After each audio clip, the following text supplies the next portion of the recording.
Today on Locked On Red Wings, we do a crossover with the hosts of Locked On Avalanche. You're Locked On Red Wings, your daily podcast on the Detroit Red Wings. Part of the Locked On Podcast Network, your team every day.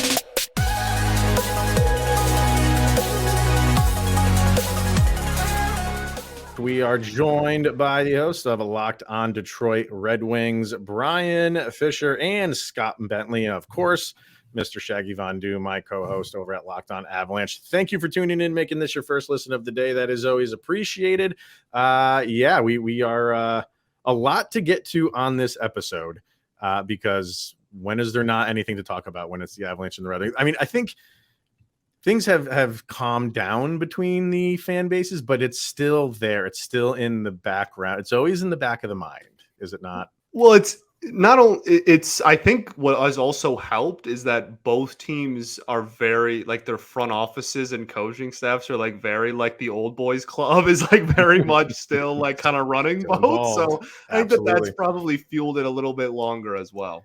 Yes. So a lot to get to. You can see on the rundown over there if you're joining on YouTube. We'll get to what the expectations are for this Red Wings team this season. We'll talk about Darren Helm. It's not very often a player can bring these two fan bases together. He somehow did that. But we're going to start with another player that is now going to be playing for both of these franchises.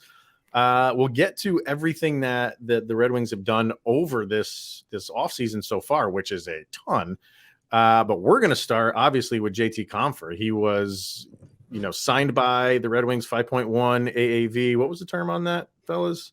5 years. 5 years? Okay. We kind of knew in Avalanche land that he was not going to be hanging around. The center market was pretty thin. You knew he was going to probably cash in somewhere else. He did that. Detroit, I think, was one of the teams that people were kind of throwing around among others. But, going to Michigan for his college career, I think some people figured if it's not the Avalanche, Red Wings could be a buyer for him. They are. I want to get your take, or they were. I want to get your take on just bringing him in. Was it as expected? Was it at the number you guys are comfortable with? Well, Scotty and I talked a lot before the free agency period opened about guys that we would want the Red Wings to bring in. And he was like on the list for us because the Red Wings going in, I mean, they weren't a playoff team. They have a lot of holes to fill. Number one, they needed scoring. Number two, they need center depth. 3, defense. 4, goaltending. Eiserman kind of addressed all those things this offseason, but center depth was a huge thing. And I looked at the list, and it was, let's be honest, a weak free agent market this year. And I was like, JT Compher is like the best available player. And coming off a career year of 52 points in 82 games played with what was, as far as I can remember, you guys can correct me if I'm wrong, a really banged up Colorado Avalanche team for the bulk of the season. Like, he was due to get paid, and I think he got paid a little bit more than would have been comfortable giving him. But again, that's, I think, a consequence of it being a weak free agent market. And I think he just makes the team better. So I'm overall happy with the signing. Yeah, I mean, we celebrated it for sure. And to Brian's point, like the term, I want to ask you all about the AAV, especially because that was something that we had talked about and we're like, yeah, like it's more like the weak free agent class, as Brian said, like certainly helps him in that case when he's one of the better players on the market for sure. But we were at the end of the day pretty pleased with it. And this is a team that in the Red Wings that has a ton of cap like flexibility. We just actually yesterday's show was like a whole episode about like the cap flexibility that the Wings have going forward and still at their hands currently. So kind of like we'll kind of take the overpay a little bit. It's not like we're paying somebody who's over the hill, like he's in his prime years kind of thing. Like, yeah, we'll live with it. Special teams, he can play multiple roles and all that. So we were pleased, but I did want your guys' opinion, obviously, as the team that chose to not bring him back, how you felt about the contract that he ended up getting. Go ahead, Kyle. Ha! No. Like 5.1 is definitely, an overpay a little bit. In Colorado, yes, he came off a contract year, but the number that was being kicked around was like 3.5, maybe 4. because yes, you are getting him off a contract year, but something we not only just JT Compher, but last year entirely, me and Chris and all the everydayers know, we went player by player listing grades, and inconsistency was the tone for a lot of players to step up. They just did not do it. And JT Compher had the opportunity to step up. Yes, he had career best in points, but you just never know what JT Compher you're going to get. And we always say, like Chris especially, when it comes to the playoffs, playoff JT Compher is what you want to see. Yeah. Last year, you didn't see that, which was weird. It's very it's very weird. He had everything going for him, and it just didn't click. So I don't know if it's a change of scenery that's going to help, but I'm also curious: is what are you expecting out of JT Compher? As you know, the former home of JT Compher, we know kind of what to expect because there's no consistency there. But what are you expecting for his contributions to the Red Wings?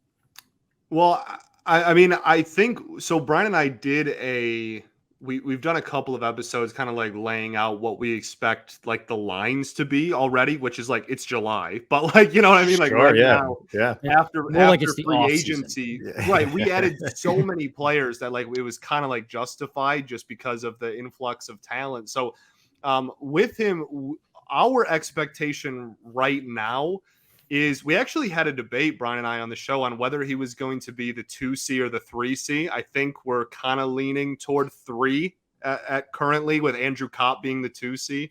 But like those are, you know, performance can change. Those two are pretty, I don't know, close enough where like that becomes a conversation. And then, I mean, special teams, it was power play, right? That like he did well in. So like I think they're expecting.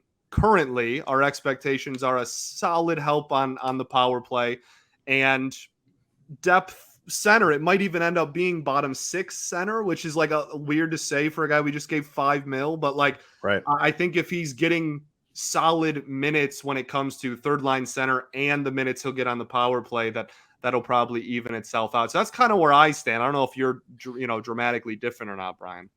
No, I mean, you laid it out nicely. What we talked about on the episode the other day, it's somewhere going to be 2 or 3C, like maybe 2C if Andrew Kopp goes back to his wing. Like there's a debate whether or not Andrew Kopp's a better winger than he is a center. His big thing is he can apparently win faceoffs. We didn't see a whole lot of that last year, but coming off a pretty major surgery. So like if Marco Kasper makes the roster, you move Kopp to wing, then you could see a future of like, okay, well, Compher can play like 2C, but I think as it stands right now, you're down the middle is looking like it's going to be Larkin, Kopp, Compher, Veleno, assuming Veleno ever signs his RFA contract, because that's still not done yet. But, you know, 5 point, I just keep going back to, as much as I like Compher as a signing and I like him as a player, I mean, paying $5.1 million for 5 years for your third line center just seems steep. But maybe it's not steep. Maybe this is what's success. I mean, you guys won the Stanley Cup last year. Maybe you could tell me, like, do you pay 3 C's $5+ million? The Red Wings haven't been there in over a decade. So what do I know anymore? No, you pay them $4 million, which is what exactly the Avalanche just did. And I think there's a lot of Avalanche fans listening to you guys right now say that you like the player, you question the value, the dollar value for a 3C, because there's a lot of Avalanche fans right now who are not that they hate the Ross Colton deal that they just signed for the 4 for 4. Sure. But that's who he's replacing is JT Compher. And you know, for you guys to say like, yeah, he could be a 2. That is one thing he can do. I'll tell you that. Like, he can go up and down the lineup. So yeah, if you need to slot him in at a 2C, he will be completely fine doing that.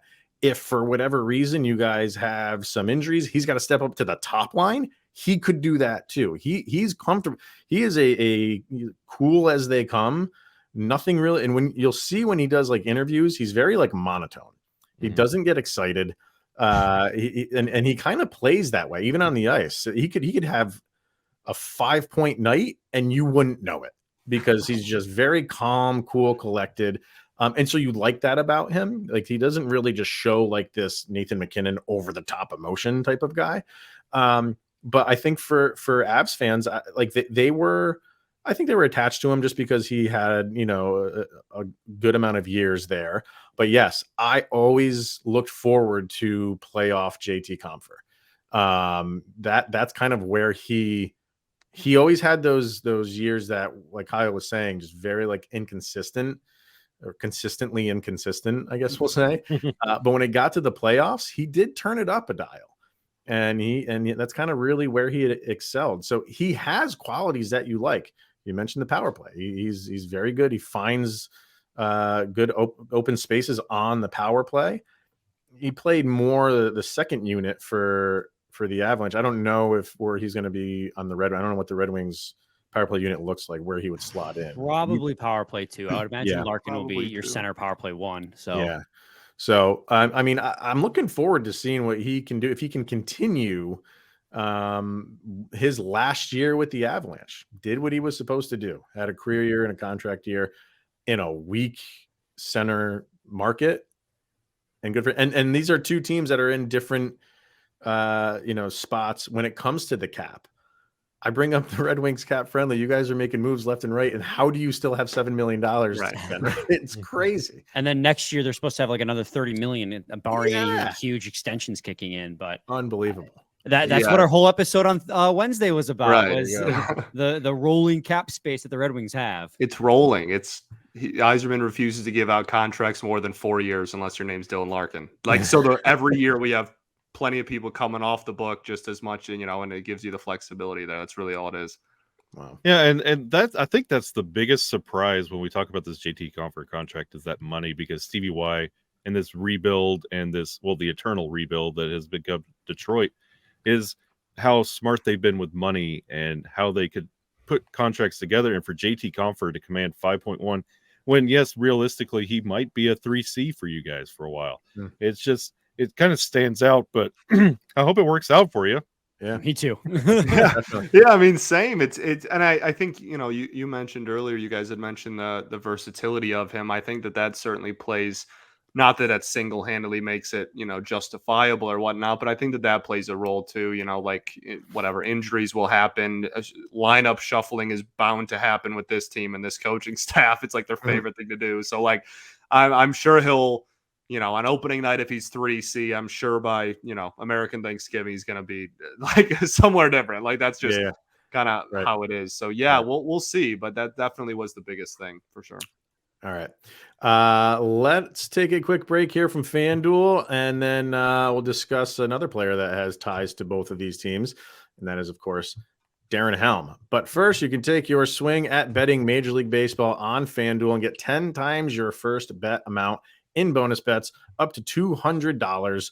That's right. Just bet $20 and you'll land $200 in bonus bets, and you get that win or lose. And that $200 you can spend on everything from the money line to the over/under to who you think is going to be who hit the first home run. I'm assuming you guys are Tiger fans. I'm the host of Locked On Tigers. Actually, I didn't know that. I did not know that, sir. Wow, you're pulling double duty here at Locked On. I sure am. Yeah. How are the Tigers? I haven't really been paying too much attention. Well, it's relative to the last 6 years better, but still not 500. So take that as you will, I guess. All right. Still the Jim Leland smoking cigarette image. The dog. Absolute goat. Ever. Yeah. You can do this all on an app that's safe, secure, super easy to use. Plus, when you win, you can get paid instantly. There's no better place to bet on Major League Baseball than FanDuel, America's #1 sportsbook. So sign up today and visit FanDuel.com/lockedon and get up to $200 in bonus bets. FanDuel.com/lockedon. FanDuel is the official partner of Major League Baseball. All right. Darren Helm, obviously, he played a lot more for the Red Wings than he did with the Avalanche. And in his short amount of time with the Avs, people just fell in love with the guy. Not only for how he played, but he will forever have one of the most memorable goals in Avalanche playoff history. As he does. he will do that. Yeah. And he's got a penchant for that. But the last second shot to beat St. Louis, it was a thing of beauty. The last year, like everybody else, seemed to have injury issues with the Avs. So he tried to come back multiple times, just couldn't do it. You were hoping that he would give it one more go around, have one more solid season you always want that for certain guys to like end, and to end, the John Elway leaving at the top, but it wasn't in the cards for him. But still a great career. Talk about his Red Wings. I can't believe you didn't go with the Ray Bourque there, leaving at the top. There you go. Well, yes. I mean, that's true. I mean, when you go between like when you're talking like Colorado sports, I mean, it always goes. All roads lead back to Elway. True, but you are right. You are right with the. We literally just talked about Ray Bourque the other day too. Because we talked about how the Red Wings. Not to go off on a tangent. Sorry, but like talking about guys whose names and numbers could be retired by the Red Wings that aren't right now. And we talked about how the Red Wings, no offense, but the Red Wings have a really high standard. And I was like, because the Avalanche retired Ray Bourque's number after a year and a half. They did. The organization. It's a little bit of a controversy, but yeah. Hey, but it is what it is. Darren Helm. I mean, you in your explanation, your breakdown of Darren Helm there, you basically encapsulated the thoughts and the feelings of Red Wings fans about Darren Helm. In just a season and 11 games out of him that he gave you in Colorado. Fan favorite, memorable moments, one of the most memorable moments, at least in recent history for Red Wings fans, and often injured. Because that was our experience. He played 14 years here, and that's what he's remembered for. The overtime winner against the Chicago Blackhawks to send the Red Wings to the Stanley Cup final.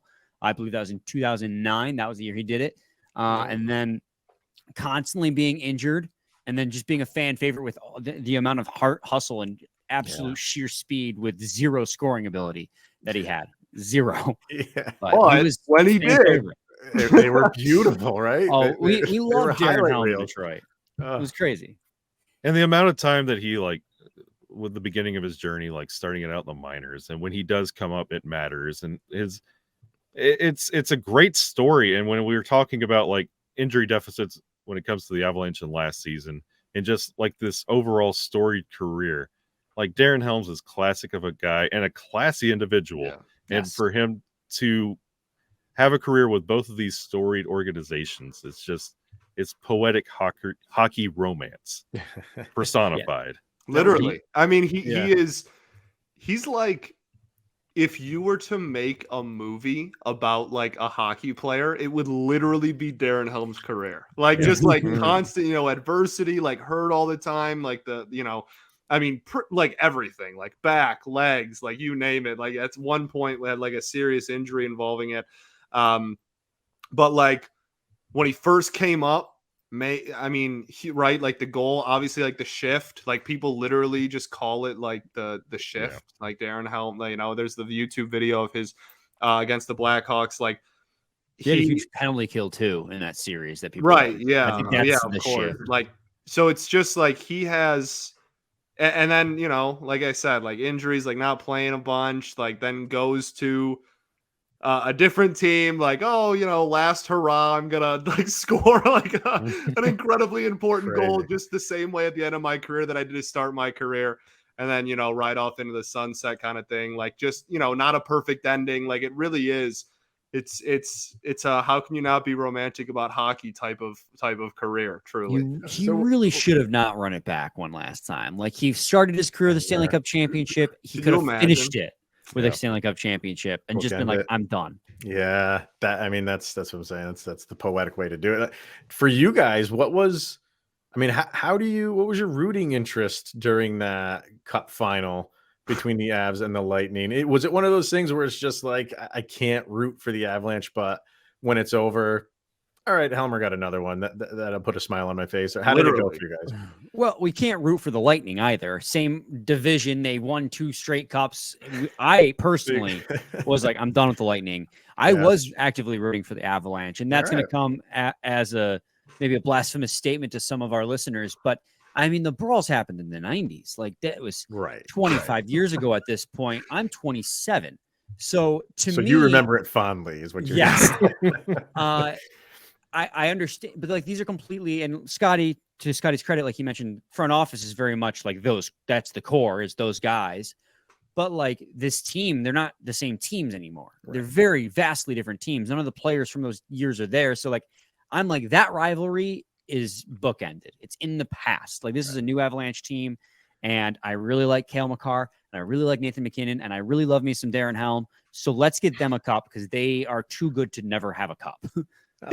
It quite literally, Darren Helm single-handedly started one of the most chaotic 48-hour periods on Red Wings Twitter I think I've ever seen, because everybody was just arguing about whether it was okay to root for the Avs in the cup. Wow. Legitimately, that was everybody was like, no, you can never do it. And then, mostly the younger crowd was like, what are you talking about? We want to see Darren Helm get a ring, another one kind of thing.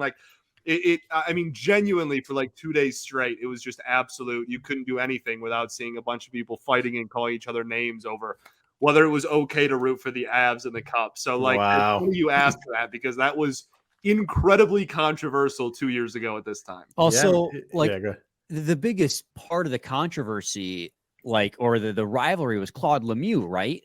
That was the big focal point. Agent. He's more Sider's agent.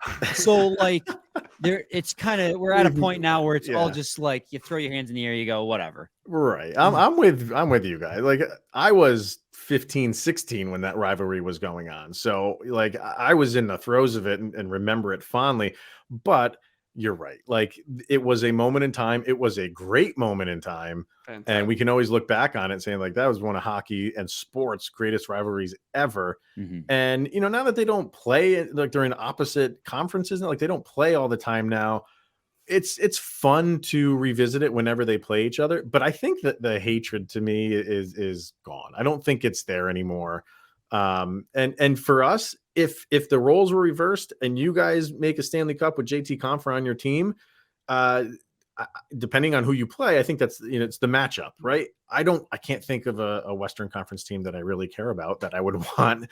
I can tell you this: if it was Vegas, it's Red Wings all day. Red Wings all day, sweep them. Don't you know what I mean? But no, I think Kyle's in the same boat. You guys are a classic team. You're an original six team. I think the only original six team I cannot get behind is Boston. Other than that, no complaints here. So it was fun to hate on them in the 90s and the early 2000s, but I think collectively, and it is generational, right? You were saying on Twitter, maybe the older crowd, my crowd was saying no, you can't root for them, but some of the younger was why do you hate them so much? And so it makes a lot of sense. But I think I was in the same boat. I think the rivalry is in school, you competed with that one person with grades all the time, and it was just compete, and you graduated, and you see that person out in the store, and you just kind of give them a nod, we went through a lot, but look at where we are right now. I think that's where we are as teams. We went through a lot. We're not there anymore. We're not competing against each other like we used to. The road doesn't go through Detroit and Colorado like it used to. Yeah. We're in two completely different conferences. It's divisions. Everything is completely different. We've moved on, but there's still that little nod of, I remember you, but things are different. I think that's a fantastic way to put it, honestly. It's you sit down, 20 years later, and you're like, man, that was crazy, but it hasn't been a thing in a long time. And I mean, obviously, if Lord willing, these two teams were to meet in the cup in the future, then it would instantly probably come rushing back for a lot of people. All come back. All gloves are off. Right. Yeah. But as it stands right now, I think it's the Red Wings Twitter account tweets out Happy Turtle Day every year. It's a fun thing to do in that regard, but it's not I don't know. It's hard for me to actively on a nightly basis when I'm watching hockey in the winter. I'm not got to make sure the Avs lost tonight. I don't, you know what I mean? It's far gone for sure.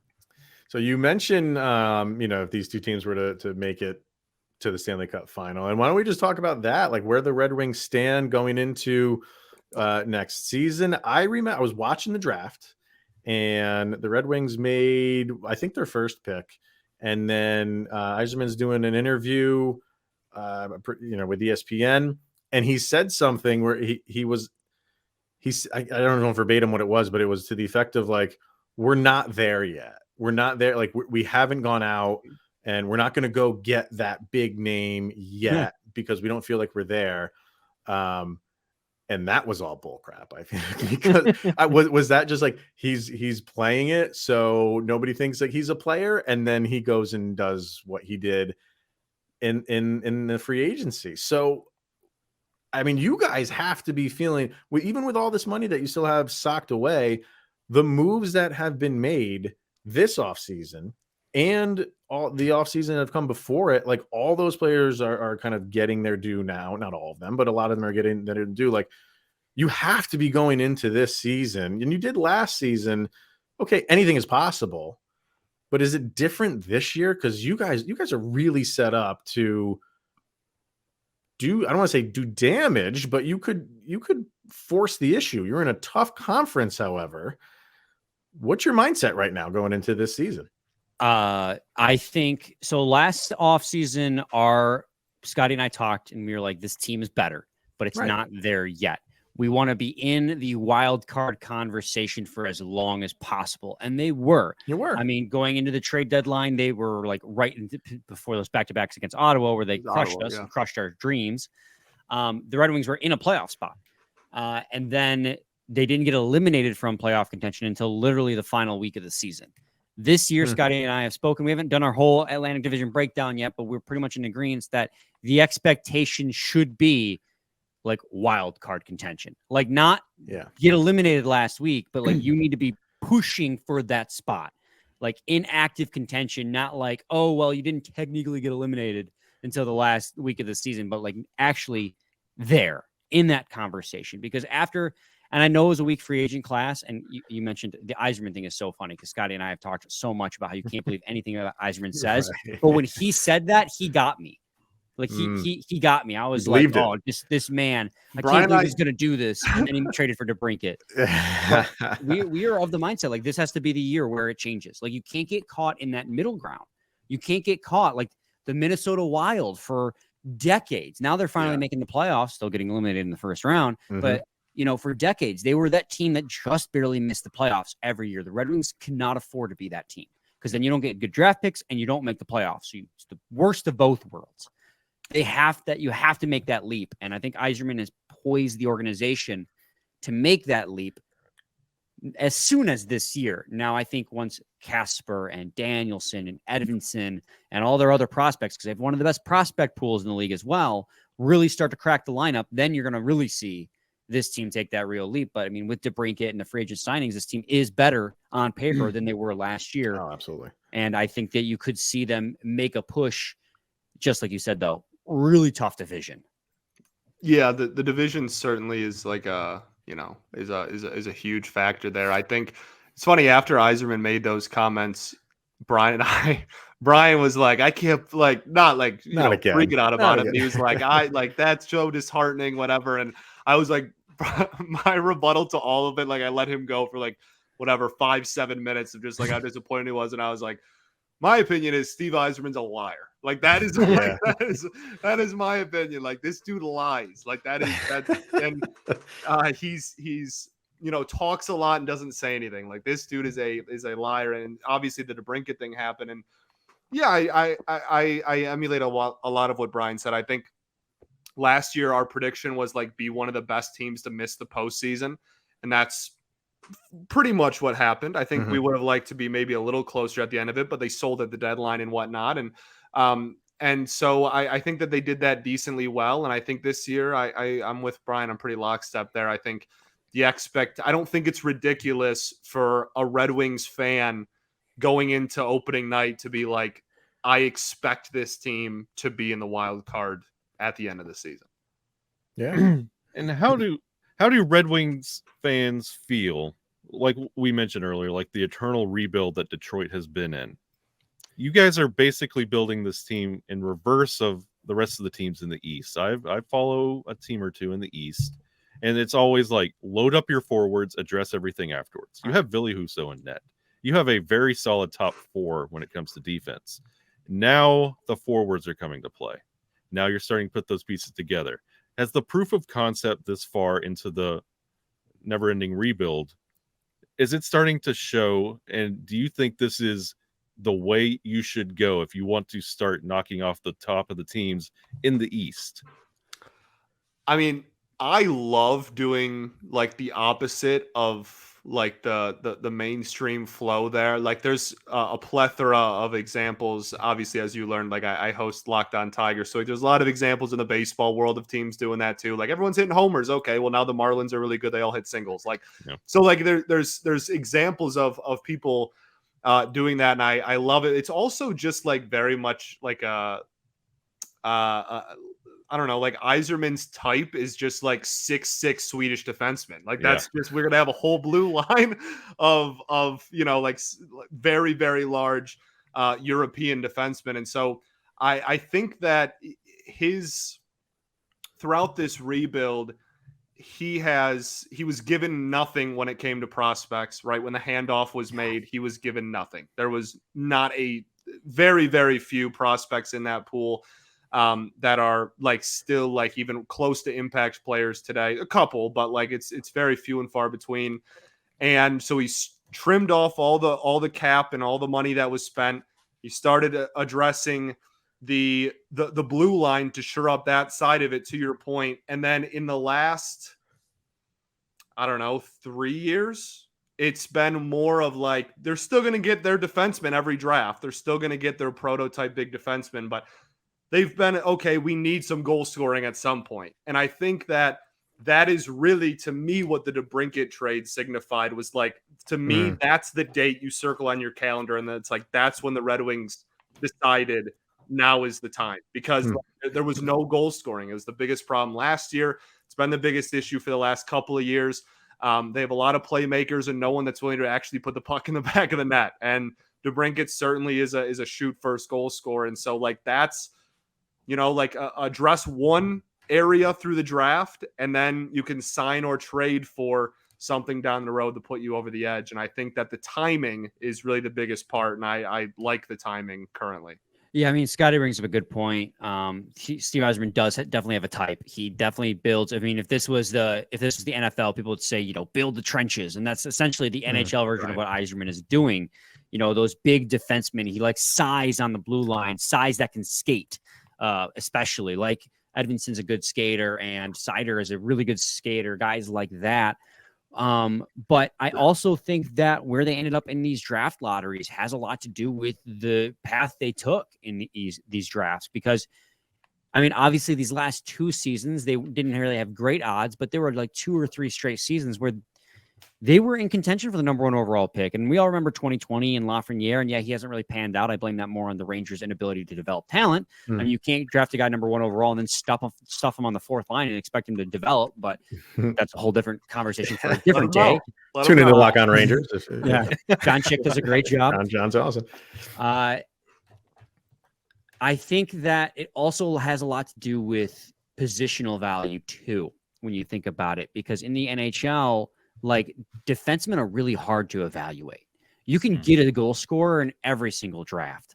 Like every single draft, you always hear about who is the top end goal scorers and what teams they're going to go to. The Red Wings in this draft passed on several guys who were touted as they passed on guys like Oliver Moore and Zach Benson and what's the kid's name that went to was it right after the Red Wings went 10th overall? I'm drawing a blank.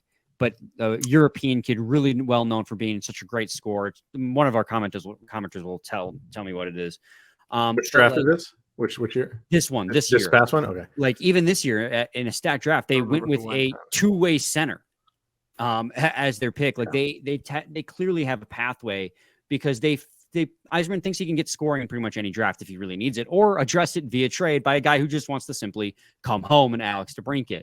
So I really like the method that he's taken, because as much as I would love to have a Connor McDavid or an Austin Matthews or a Leon Draisaitl, what has all that scoring gotten them in the end since their rebuild has began? They have top end scoring talent, but without defense and without goaltending, Edmonton made it to the Eastern or Western Conference Finals, but they can never get there. You have to have good goaltending, which is hopefully in the works with Kosa, and you have to have good defense if you want to win championships. I mean, that's the saying, right? Defense wins championships. Sure. As far as last year goes, if your fan base needs someone to blame, they can blame me, because Adam Denker from Locked On Lightning and I host the Thursday Locked On NHL show.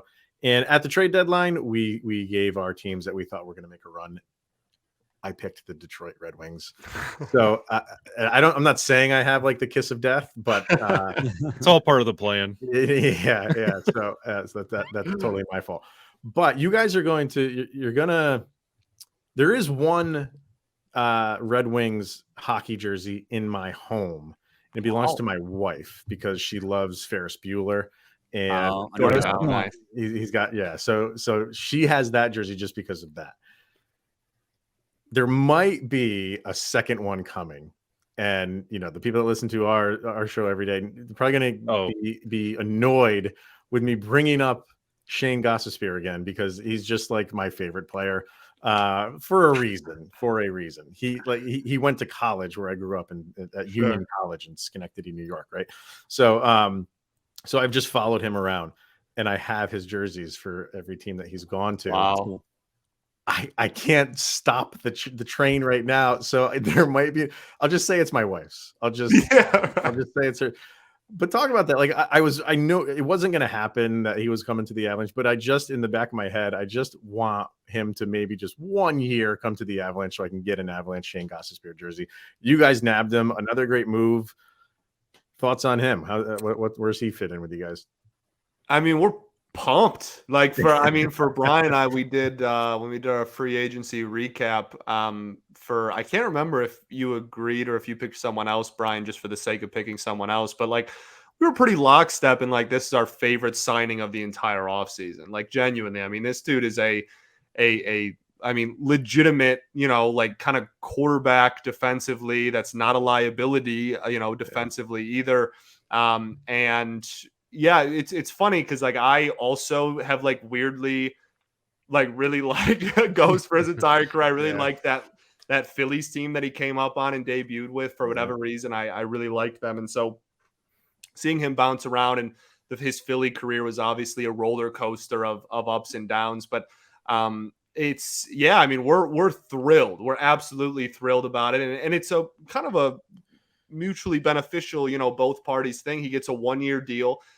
Good AAV, but like he gets a 1-year deal in a system where he is going to have like the ability to drive the offense literally whenever he's on the ice. I mean, because he's not going to be he's not going to be paired with Sider or Wallman. So like he's going to be like the quarterback on the blue line whenever he's on the ice and have a chance to have a really big year, I think. And then he'll be a free agent in a way better free agent class on top of that.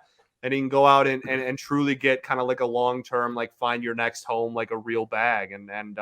So yeah, I think it's really beneficial for both sides. But yeah, we're very, very excited for Ghost to be in the winged wheel for sure. It definitely took me off guard. It was a signing I was not expecting, but once I like dug into it, I'm like, oh, this makes a lot of sense. I mean, he is a left-handed shot, but the Red Wings desperately needed right side D-men, and across his career, he has about 50% deployment at 5-on-5 on the right side. So we pretty much presume he will be a right side D-man with the Detroit Red Wings. Red Wings desperately need special teams help.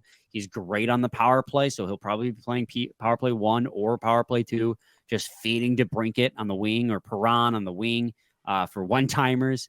So I think that it makes a lot of sense. And like Scotty says, it makes sense for Gostisbehere too on a 1-year deal, because if the Red Wings suck, you trade him at the deadline to a contender and you get assets back in the return. If he's great and the Red Wings are in the contention, extend him. Like there's a lot of options. There's a lot of flexibility. I mean, it just makes a lot of sense for a guy who's really rejuvenated his career in recent seasons. And I mean, the Red Wings, as great as Sider and Wallman have turned out to be, they definitely needed more of an offensive punch, especially after trading Hronek away. Mm-hmm. Go ahead. So what you're saying is next year, when the Avalanche pick up a rehab Ghost Bear, we're going to be talking about Ghost Bear like we just talked about Darren Helm, and Chris is going to be extremely happy. Yes, exactly. Okay, all right. And I do want to ask about Yamamoto, because you did make a deal for him, and then they just they decided not to sign him. Why? I mean, you have enough cap space, obviously. What was the reason to not bring him in and keep him? Well, the prevailing theory is that taking on Yamamoto's contract was the price that the Red Wings paid to get Klim Kostin.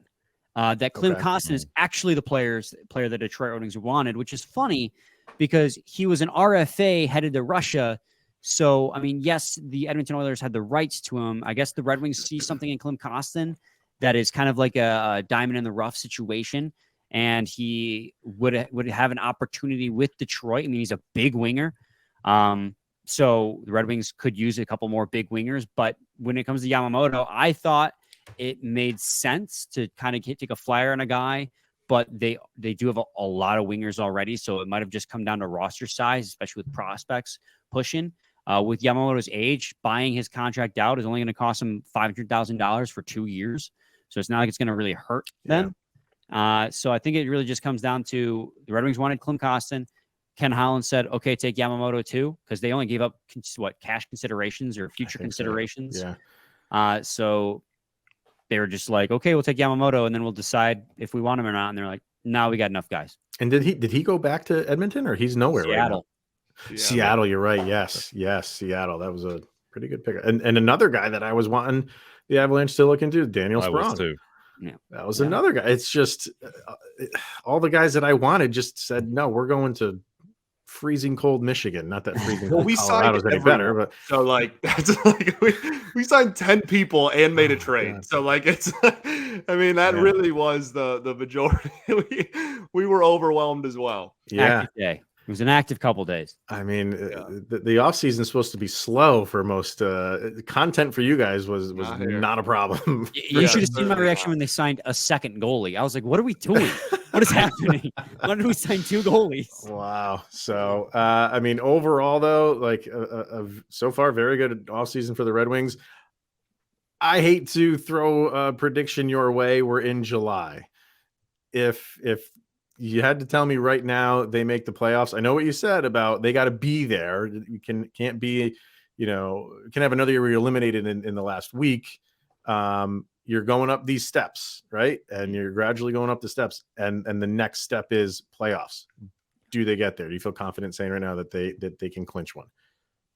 So I am going to go with yes, partially just because it's July and I'm choosing to be optimistic. Sure. But I think, I mean, like when I break down like the Red Wings path to get to the playoffs in our insane division, it's going to need to come at the expense of like, obviously the 4 or 5 teams above us the last several years to take steps down. And I think there's legitimately, while I'm not saying they're not playoff teams anymore, there is a path for a solid 3 of those teams at least to take somewhat of a step back. And again, that's not saying that they're going to be like 70-point teams or anything, but I do think it's feasible for the Lightning. They've kind of been on a ever so slow, like, a couple of points shaved off every year. Boston certainly isn't going to have 135 again. I guess we say that every year and then they do. So like, maybe I shouldn't say that out loud, but like they like certainly can't repeat their season last year. Toronto is just in crazy turmoil. Like who really knows what they're going to be good, but like who really knows on a consistent basis what they're going to be, at come the trade deadline and all that. I don't know. I don't think it's ridiculous for all of those teams plus Ottawa to be either where they were last year or like, a few wins worse to the Red Wings to get them over the hump kind of a thing. Yeah, I can't see Ottawa being too much better than they were last season. I don't think they've done enough this offseason to really take them over the top. I know they obviously finished ahead of the Red Wings last year and beat the Red Wings up on back-to-back occasions. But I mean, the Red Wings, if they want to make the playoffs, they have to have a Buffalo type season. I know Buffalo also missed the playoffs by one singular point, but they last season jumped like 20 points from the season prior. They got to make that leap. But if you're asking me right now in July, do I think they make the playoffs?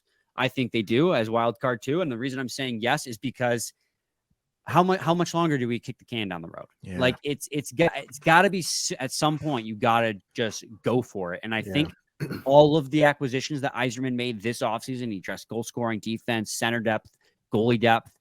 I think that while some of that is maybe putting Band-Aids on roster spots until the young guys are ready, they weren't just like signing anybody like he used to. He would sign guys who actually can play competitive NHL minutes, like a JT Compher. 2 years ago, he signed Pius Suter. That's a Band-Aid player. I can't believe he's still unsigned, by the way, because he's a fantastic depth center, defensive. It's great. I have no clue why he's not on a team. Yeah, that is a strange one. Yep. 2 years ago, Pius Suter was our 2C. He is not a 2C. He is a 4C. This year, he signed JT Compher, which you guys said can play up to 2C, 3C. But like he's signing guys and making the team better. So I guess my point is like, yes, because it's time. It's time to finally make some noise. Yep.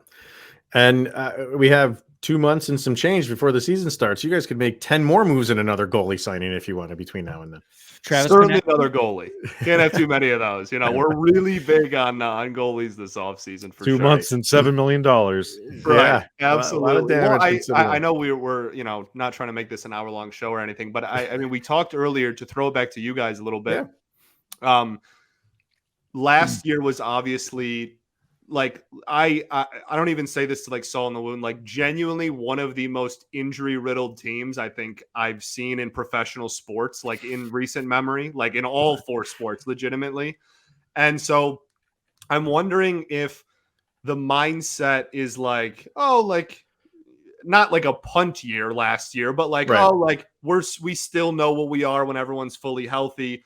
Last year was last year. We're kind of over it, whatever. Let's try to get healthy and make this year like we're going to go back to what 2 years ago was, or was there like a more of a mindset shift, I guess, during this offseason? Oh, there was a shift this offseason for sure. And we saw it coming, not just because of how they played last year and how the season finished, with the first round exit against Seattle. Just because when you looked at their roster, they had so many guys that were going to be unrestricted free agents. So you knew it was going to be like a changing of the guard, where the year before that, they brought almost everybody back for that Stanley Cup year. And Joe Sakic even said, we need to get a little bit grittier. And it really hasn't been their style of play, is to be this, forceful team. But that doesn't mean you just ignore that altogether. And I think they did. They went down that road, but it's never going to be their forte to be this team that's just going to go out and pound on you, right? They're going to beat you with their speed. They're going to beat you with skill and scoring ability. They just didn't want to get beat up as much as they were. So they went out and they got a little bit beefier, and that's where they're at. But I think last year was not just we'll throw in the towel because we'll just use the injuries as an excuse. You can't do that when you go out and win the division. If you still made the playoffs, but as like the 3rd seed or a wild card because of all the injuries, then you can say like, hey, we gave it the college try. It just didn't work out. But no, like you still overcame all that, number 1 team in your division, and then just fell completely flat in the playoffs. Completely flat. Like nothing was going right. Give Seattle a ton of credit for that. But Avalanche were not playing their game. So they did. They needed to make some changes. They have. I think they're good changes. I don't think they're fantastic changes, but they don't need to do that. When you have guys like Nathan MacKinnon, Cale Makar, Mikko Rantanen, you just need to make these little adjustments here and there. And I think that's exactly what they've done. And you could see the year the Avalanche won the Stanley Cup, they were the best team in the league because of the skill that they had. And that's what took them to that spot. And of course, Darren Helm and players like that stepping up in key moments. But then you look to last year, Vegas, they were built for a wire-to-wire season. And you could see teams like Boston falling out in the playoffs. Nobody thought that would be possible. Then you see Florida get to the Cup and fall completely apart because they just weren't built to last. And like Chris mentioned, this team going a more grittier style, it's not more of a grittier play. The Colorado Avalanche are built more to last this season. If they endure an injury, it's more of that next man up, a more physical player that also provides skill. So it's a little bit of a shift in the focus on the way the Colorado Avalanche are going to play, but you still have Nathan MacKinnon, Mikko Rantanen, Cale Makar, and that's enough to carry you to where they want to be. Absolutely. For sure. I guess to reiterate, Scott, we don't want to make this like an hour-long show, but I do. We're breaking this up. We're breaking this one up. I do want. I'm going to just post the full thing. My fans are going to have a field day on a Friday. My question is like, how big of a worry is Gabriel Landeskog's future? Because I know he missed a huge chunk of last offseason and had some injuries, and now there's questions about whether or not he'll even come back and play another NHL game. And I mean, at the time you guys drafted him and made him captain, he was the youngest captain in NHL history. I remember that was a big deal. I was kind of salty because I think at the time it was still Eiserman until Landeskog was named captain, if I'm remembering correctly. For the youngest, it might have been. Might have been. I can't remember. Been. I was in high school when it happened, so my memory fails me. But I mean, and here you are, and it's like he didn't play the bulk of last season, and that's. I mean, I know you guys have Makar and McKinnon, but he's just as much as the face of the organization as serving as the captain. Oh yeah, that is the $1 million question right now, and I think Avalanche fans are in the mindset of we won't be doom and gloom until we have to, and you don't really know right now, and this surgery that he's had done, apparently nobody, at least in the NBA, nobody's ever come back from this. He feels confident that he can, and he's going to say that right now. But overall, we don't know. We don't know. It's kind of scary. I've been on record to say, like, I think he will return. Will it be for a good solid career to end and have many years after he returns? That remains to be seen. I think he will at least come back, try to make a go of it, and then we'll see what happens. I don't know. Now, he actually reached out to one of it was at Lonzo Ball. I think Lonzo Ball's had this same exact surgery for the Bulls, and they've ruled him out, I think, for next year. He hasn't played in after it's going to be like 2+ years since he stepped on a basketball court. I don't know when when he runs on a treadmill, he looks, like awful. Really, I don't know when he had that surgery done. I don't know either. But Landeskog just had this one maybe like a couple months ago. This was like the last ditch effort to like try to get this thing fixed. Sure. And we know how that happened. Like, do you guys know why he has this knee injury? It's because of Cale Makar. Oh, really? Cale Makar got hit and his skate kind of went up and went right over his knee. So we're not blaming Cale Makar. Like, no, of course. We all love Cale Makar, and he got hit. It was just a fluky thing, but that's the reason we're in this situation. That's horrible. A horrible way for that to happen. I think Ben Sherratt was responsible for breaking Tyler Bertuzzi's hand earlier in the season too. Took a slap shot from the point and hit him. So it happens. Yeah, I love how Chris was also mentioning that he's got this optimism and that it's him with the optimism. Kyle doesn't. I don't believe, because let's be honest, we're all in the hockey world. 2 years off of that training to get back into the NHL game, and not just to come back, but to also come back to a captaincy role. Like that, there's a lot that you have to get up to that level. And he's a family man now. He's got young kids. And when it comes to going into what will be year 3 since he's played hockey, does he want to go through that grind?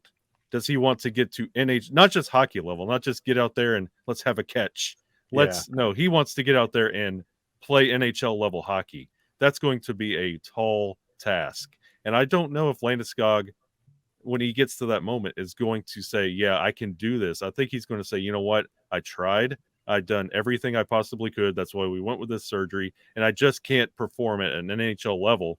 And then that's where the baton is passed. Yeah, being a Broncos fan, I always so far I've been comparing this to the Terrell Davis knee injury. Sure. And tried to come back and did. He played a couple games here and there, but it would always cause him to miss another game. And then eventually he just had to be like, I can't do this. I can't keep playing this way. Is that where we're headed with Landeskog? We don't know yet. But we are. Kyle and I are on different roads of this right now. I'm hoping Kyle's already going to hang his number in the rafters. Just preparing everybody. Just preparing. Right next to Ray Bork. Is there going to be, like, as far as divvying out like letters, like, is there already a conversation about like what the future of that is, or are people like, we're not talking about that till it's like, Yeah. Like, well, what the future of it is talked about. It's likely not going to happen just for this year while Landeskog's out, just as a holdover. But it is a fun conversation to have, like to say, like, if he does hang him up, or whoever the next captain will be, because they have a handful of guys that it could be. I'm on the Nathan McKinnon side. A lot of people are on the Cale Makar side. Some people are even throwing out, hey, by the time that Landeskog does retire, Bo Byram might be a guy that is thrown out there. So they have options, and it's kind of a fun discussion to have. But for this year, no, it's not going to happen. I just feel like McKinnon might be a little bit too crazy to be. You are not the only one to say that, and that's the main reason for the people who think it should be Makar, is because McKinnon's kind of like a hothead, and can he really get people? Well, just like his off-ice regimen too, it's like he holds himself to such a high standard. That's why it's going to Devontae's. He could be a really good player. Could be another one if he sticks around. That's a big if for this next offseason, if they can get him signed. So he really blossomed in the last few years. Oh man, that is. I mean, everybody wants to turn to the Matt Duchene trade as one of the best trades in the franchise history, and it's definitely one of them. The simple 2 second-round draft picks for Devon Toews is also looking like one of the best ones that they've ever made too. So it's been fun to watch these guys work, and now it's Chris McFarland who's kind of stepped into the role instead of Joe Sakic, and I think is pretty much just picked up where Sakic left off. He does methodical moves. He doesn't go after the big names just because they're names.